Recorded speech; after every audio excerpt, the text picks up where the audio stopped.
293 लाख करोड़ यह है इंडिया की करंट जीडीपी और इंडिया के इस टोटल जीडीपी में 8.3% कंट्रीब्यूशन यानी लगभग 25% लाख करोड़ का कंट्रीब्यूशन सिर्फ गुजराती कम्युनिटी का है। यह इतना पैसा है कि जो देश के हर मिडिल क्लास इंसान के पैसों की प्यास को बुझा सकता है और फिर भी इनके पास 5 से 6 करोड़ रुपए बच भी जाएंगे। देश के 169 मिलीनियर में से 145 मिलीनियर सिर्फ गुजराती कम्युनिटी के हैं, यानी कि 86% मिलीनियर कोटा इस समय हमारे गुजरातियों के पास है। 90% डायमंड सोर्स में बनते हैं, 25% कॉटन प्रोडक्ट गुजरातियों के पास है, 25% मिल्क प्रोडक्शन इनका है, 18% एक्सपोर्ट भी गुजराती संभालते हैं और शायद यही चीज है जो गुजरात को देश का थर्ड मोस्ट पावरफुल स्टेट बनाती है। आप इस देश का कोई भी बड़े से बड़ा ब्रांड उठा के देख लो, उसका मालिक आपको एक गुजराती ही मिलेगा। रिलायंस, अदानी, पार्ले जी, अमूल, सन फार्मा, टाटा, सैम्फोनी, ये सारे देश के टॉप ब्रांड हैं और उनको संभालने वाला गुजराती है। तो सिर्फ इंडिया ही नहीं बल्कि यूएस की 1% पॉपुलेशन गुजराती है और वहाँ की गुजराती कम्युनिटी एक एवरेज अमेरिकन से 3 गुना ज्यादा पैसा कमाती है। अब मैं गुजरातियों की तारीफ यहाँ पर इसलिए कर रहा हूँ क्योंकि इकलौती देश की ऐसी कम्युनिटी है जो सच में धंधा करना और पैसा कमाना जानती है। गुजरातियों को मानो कोई ऐसा वरदान मिला है जिससे इनके परिवार का छोटे से छोटा बच्चा भी बिजनेस और मनी रिलेटेड टॉपिक्स को लेकर अवेयर रहता है। पर क्या सच में इन्हें कोई वरदान मिला है या इनके सक्सेस के पीछे छुपे हैं कुछ सुपर सीक्रेट, ऐसे सीक्रेट जो अगर इंडिया की 40% पॉपुलेशन को भी पता चल जाए ना तो भैया देश में स्टार्टअप की क्रांति आ जाएगी। और ऐसा कहने के पीछे मेरा सबसे बड़ा रीजन है इनका secret number 1 and that is they are risk taking ability. जरा आप इस 11 साल के पकौड़े बेचने वाले बच्चे को देखिए, इसे देखकर क्या लगता है यह महीने का या साल का कितना कमाता होगा या आगे जाकर क्या कर लेगा। वेल अगर मैं कहूँ कि ये 11 साल का लड़का आगे चलकर भारत का सबसे अमीर बिजनेसमैन बनेगा तो जी हाँ, यहाँ मैं बात कर रहा हूँ द ग्रेट धीरू भाई अंबानी की। गुजराती और रिस्क मानो एक सिक्के के 2 पहलू हैं। इनकी रिस्क टेकिंग एबिलिटी इन्हें इंस्पायर करती है कुछ बड़ा और नया करने के लिए। 17 साल की उम्र में अपने पकौड़े की दुकान बेचने के बाद धीरू भाई को पता लगा कि इंडिया से बहुत सारे लोग यमन जा रहे हैं और वहां पहुंचकर उनकी लाइफ काफी बेटर हो जाएगी। अब धीरू भाई ने अपने चचेरे भाई रामनिक लाल को खत लिखा और पहुंच गए यमन। नई जगह नई शहर धीरू भाई को भाग गया और वहां पहुंचकर वो एक पेट्रोल पंप पर काम करने लगे। वहाँ धीरू भाई को महीने का 300 रुपए मिलता था, पर उनका काम और उनकी स्किल को देखकर उनको उस एरिया का मैनेजर बना दिया गया। और इस दौरान क्योंकि काम कम हो गया था तो धीरू भाई ने पार्ट टाइम क्लर्क की नौकरी भी पकड़ ली थी। अब एक दिन वह होटल में चाय पीने के लिए गए और चाय पीते पीते धीरू भाई ने अपने बगल वाली टेबल पर उन्होंने कई लोगों को बात करते सुना कि यमन के सिक्कों में जो चांदी लगी है ना उसकी वैल्यू सिक्के से भी ज्यादा है। यानी सिक्का अगर 100 रुपए का है तो उसमें लगी चांदी 110 की, और अगर इन्हें पिघलाकर चांदी को मार्केट में बेचा जाए तो कोई भी रातों रात अमीर बन सकता है। अब ये लोग तो मजाक में बात कर रहे थे, पर धीरू भाई ने सोचा करके देखते हैं, रिस्क लेते हैं, देखते हैं क्या हो जाएगा। धीरू भाई की पूरी लाइफ में उनकी गट फीलिंग उनका बहुत साथ देती थी। सिक्के पिघलने वाली एक मशीन खरीदकर उन्होंने यह काम शुरू कर दिया और सच में उन्हें अच्छा खासा पैसा भी आने लगा। और यह बात यमन में इतनी फैल गई कि वहाँ सिक्कों की कमी होने लगी और इससे पहले वह पकड़े जाते खूब सारा पैसा बनाकर यमन से निकल पड़े वापस इंडिया के लिए। और इंडिया आकर 50,000 की इन्वेस्टमेंट से उन्होंने 1958 में मुंबई में रिलायंस कमर्शियल कारपोरेशन की शुरुआत करी। मसालों के व्यापार के साथ साथ उन्हें पता लगा कि सूत यानी कॉटन के फैब्रिक में बहुत ही ज्यादा मुनाफा है और उस समय आजाद भारत का हाल कुछ ज्यादा अच्छा नहीं था और तो और कॉटन मार्केट में घुसना बहुत ही मुश्किल था। वहाँ कोई भी एंटर करता उसे नुकसान ही झेलना पड़ता था। पर अंबानी जी ठहरे गुजराती, रिस्क लेना है तो लेना है और ऐसा करके वह इंडस्ट्री में एंटर हो गए। पर बाद में जाकर उन्हें पता लगा कि यहाँ सभी व्यापारियों और होलसेलर ने अपनी अपनी यूनियन बना रखी है जिसमें कोई और एंटर नहीं हो सकता और अगर होगा भी तो उसे मैन्युफैक्चरर से महंगे में माल खरीद कर और आगे होलसेलर को सस्ते में बेचना पड़ेगा। धीरू भाई ने अपने खुद के व्यापारियों का यूनियन बनाया और इस मार्केट में एंटर कर गए और सभी को कहा आप सस्ते में खरीदे और महंगे में बेचे। उनका यह मेथड काम किया और पैसा भी बनने लगा, पर वहीं पर ऊपर वालों को कुछ नुकसान हो रहा था। उन्होंने डिसाइड किया कि धीरू भाई के गोदाम पर ताला लगवाया जाए। इसके लिए उन्होंने एक ऑफिसर को घूस देकर धीरू भाई की कंपनी पर ताला लगवा दिया और तब धीरू भाई ने जो किया उसके लिए जिगरा होना चाहिए। जब उन्हें पता लगे कि यह सब साजिश के तहत हुआ है तो उन्होंने अपना सारा माल उस आईएएस के घर के बाहर ले जाकर रख दिया और अपने यूनियन मेंबर्स के साथ वहीं धरने पर बैठ गए।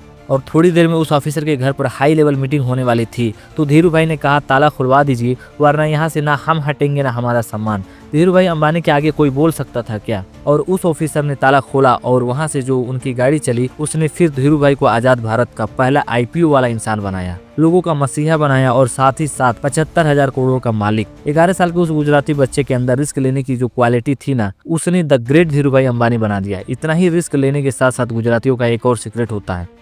Secret number 2, the competitive advantage. देखो, धंधा करना ना आज आसान है और ना ही कल था। उस टाइम पे बहुत से बिजनेस सिर्फ इसलिए बंद हो जाया करते थे क्योंकि उनके पास कम्पीट करने के लिए कोई स्ट्रेटेजी नहीं होती थी। बट नॉट गुजराती, इनका दिमाग हमेशा बाकी लोगों से एक कदम आगे चलता है। एक सिनेमा हॉल में 90 रुपए कमाने वाला इस गुजराती की कहानी भी कुछ ऐसी ही है। हाथ से चिप्स बनाकर बेचने वाला इस गुजराती ने इंडिया की स्नैक मार्केट में रेवोल्यूशन ला दिया और बिल्ड किया one of the famous snack brand जो आज हल्दीराम और पेप्सी को टक्कर दे रहा है। मैं बात कर रहा हूँ बालाजी वेफर्स की। इनकी नेट सेल्स 5000 करोड़ रुपए की है। ये कहानी है चंदू भाई वीरानी की। दरअसल फैमिली बिजनेस में लॉस होने की वजह से चंदू भाई वीरानी को छोटी उम्र में ही नौकरी करनी पड़ी और उनकी पहली नौकरी लगी एक सिनेमा हॉल में एज अ गेट कीपर, जिसको उन्हें 90 रुपए महीने तनख्वाह मिला करती थी। अब हुआ क्या कि उस सिनेमा हॉल में जो कैंटीन वाला था ना, उसने दुकान खाली कर दी और अब उसके मालिक को नया कैंटीन चलाने वाला चाहिए था। तो उसने चंदू भाई को कैंटीन सौंप दिया और यह कहा कि यहाँ का महीने का किराया दे देना और बाकी तुम्हें जो बेचना है बेचो।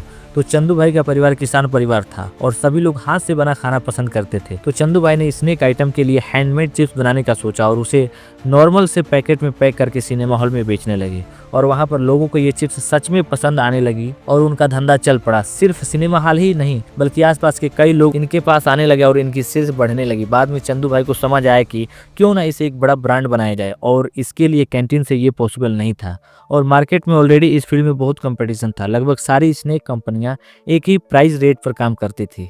अब ऐसे में चंदू भाई ने सोचा प्राइस कम ज्यादा तो नहीं कर सकते लेकिन अपने चिप्स को लार्ज क्वांटिटी में जरूर बनाकर बेच सकते हैं।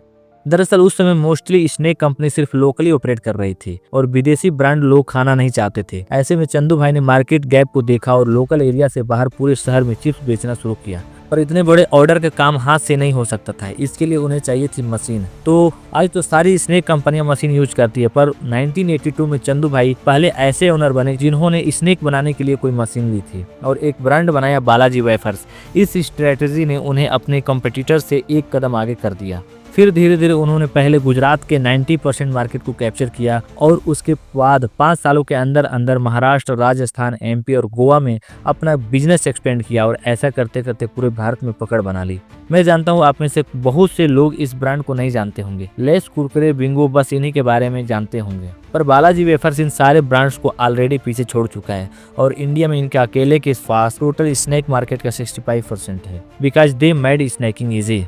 तो आपने देखा गुजराती अपने बिजनेस में एक कंपेटिटिव एडवांटेज जरूर रखते हैं और भाषा इन्हें सिर्फ एक ही समझ आती है, धंधे की भाषा, धंधो फ्रेमवर्क। गुजरातियों का मानना है कि भाषा बोलो तो धंधे की बोलो, जिसका मतलब है कि डील ऐसी करो जिसमें मेरा फायदा तो पूरा हो और नुकसान भी हो तो ज्यादा ना हो। यानी हेड्स आई तो विन एंड टेल्स आई तो डोंट लूज मच। और ऐसी डील्स के लिए ये फॉलो करते हैं द धंधो फ्रेमवर्क। धंधो फ्रेमवर्क का बेस्ट एग्जांपल है यूएस के गुजराती पटेल्स। तो पटेल्स गुजरात में रहने वाली एक छोटी कम्युनिटी थी जिसके पास काफी सारा लैंड था, पर धीरे धीरे बंटवारे की वजह से कई सारे पटेल्स को देश से बाहर शिफ्ट होना पड़ा।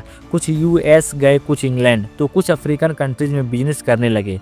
पर यूएस की पटेल कम्युनिटी सबसे ज्यादा सक्सेसफुल हुई क्योंकि इन्होंने अपनाया धंधो फ्रेमवर्क। इस पटेल कम्युनिटी के काजी भाई पटेल की 1942 में नजर पड़ी यूएस के कंट्री साइड में पड़े एक होटल पे जिसे बैंक रजिस्ट्रेशन की वजह से नीलाम कर रहा था। अब क्योंकि पटेल्स को इंग्लिश वगैरह ठीक से नहीं आती थी तो उन्हें छोटे मोटे काम के अलावा कुछ नहीं मिल रहा था, इसलिए उन्हें होटल में नई अपॉर्चुनिटी दिखाई दी जो इन्हें सस्ते में मिल रहा था। तो इन्होंने $5000 की डाउन पेमेंट करी और वो होटल को खरीद लिया क्योंकि उन्हें भरोसा था कि रिसेशन खत्म होने के बाद लोग फिर से होटल्स और मोटल्स की तरफ रुख करेंगे। और तो और ये एक ऐसा बिजनेस है जिसमें ज्यादा चेंज की जरूरत भी नहीं पड़ती। होटल खरीदने के बाद बारी थी कास्ट कटिंग की। पटेल्स ने वहां के सारे एम्प्लॉयज को निकाल दिया और अपने परिवार के लोगों के साथ सारा काम खुद ही शुरू कर दिया और इसी वजह से वह सस्ते कामों पर लोगों को मोटल्स और ऑफर करने लगे। और जैसे ही रिसेशन खत्म हुआ उनका ये आइडिया काम कर गया और उनको मिलने वाला पैसा उन्होंने मोटल्स में री इन्वेस्ट करना शुरू कर दिया और ऐसे ही 1 से 2, 2 से 3 मोटल खरीदते चले गए। फिर एक के बाद एक होटल्स और मोटल्स में इन्होंने एम्बियंस बेटर किया जिसने और ज्यादा कस्टमर को अट्रैक्ट किया और बाद में इन्होंने अलग अलग जगह से पटेल्स को बुलाकर उन्हें भी इन्वेस्ट करने को कहा और इसके बाद पटेल्स यूएस के मोटल्स के किंग बन गए और आज की डेट में पटेल्स यूएस का 40% मोटल्स बिजनेस संभालते हैं, $40 मिलियन से ज्यादा एसेट ऑन करते हैं, $725 मिलियन से ज्यादा का टैक्स भरते हैं और 6 लाख लोगों को एम्प्लॉयमेंट दे रखा है। यानी इनके सीक्रेट सिंपल है, धंधा ऐसा करो जिसमें हेड आई तो win and tail I don't lose much. और जब आपकी रिस्क कैपेबिलिटी कम होती है तो आपको प्रॉफिट होना ही होना है। अब धंधो फ्रेमवर्क के बाद आता है गुजरातियों का फोर्थ सीक्रेट, हादसों को अवसर में बदलो। गुजरातियों का सबसे बड़ा सीक्रेट यह भी है कि ये हमेशा निगेटिव से भी निगेटिव सिचुएशन को भी पॉजिटिव में बदल देते हैं। कुछ ऐसी कहानी थी करसन भाई पटेल की वॉशिंग पाउडर निरमा की।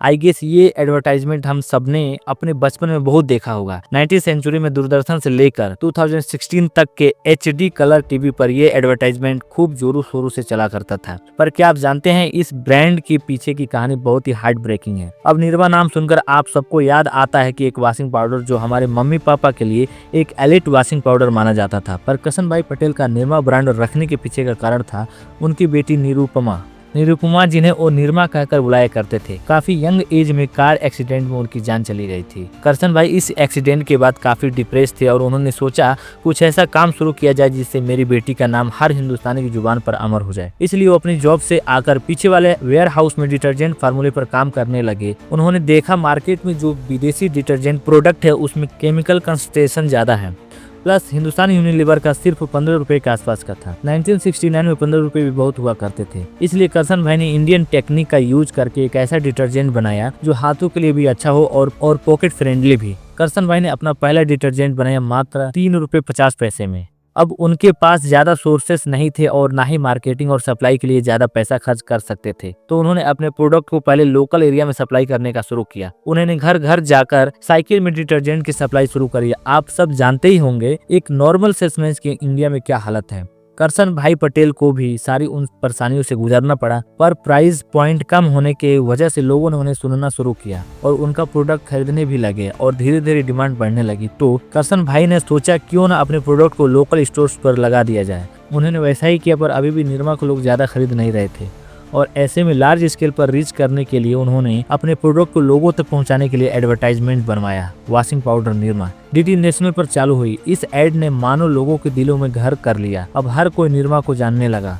1980 तक गुजरात से बाहर निकलकर निरमा पूरे इंडिया में फेमस हो चुका था और ये प्रोडक्ट इतना फेमस हो चुका था कि दुकानदार में जब औरतें निरमा डिटर्जेंट खरीदने जाती तो दुकानदार को उन्हें यह कहना पड़ता था कि एक दिन में सारी सप्लाई खत्म हो गई है, अब अगले महीने आना। निरमा ने ऐसी मोनोपोली बना ली कि आज की डेट में total soap and detergent market का 35% शेयर करसन भाई पटेल के कंट्रोल में है और अपनी बेटी के साथ साथ उस हादसे को करसन भाई ने अवसर में बदल दिया और 4000 करोड़ की कंपनी के मालिक बन गए।